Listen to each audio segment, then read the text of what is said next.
কে ফোনটা বাজা? ফোনটা তুলতে পারিস না বে সরের বাচ্চা। ঠিক আছে ধরছি। হ্যালো। হ্যালো বেবি, তোমার কথা খুব মনে পড়ছে। ও ঠিক আছে। একটা চুম্মা দাও না।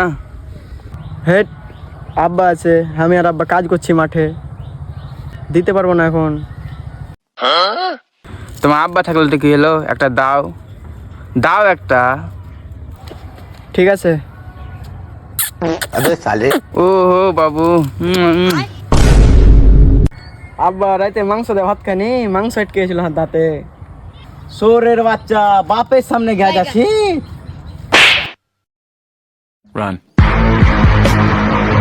কাকা ওখানটা ঢুকাইছো, ঢুকবে এখানটা ঢুকাও। रुको जरा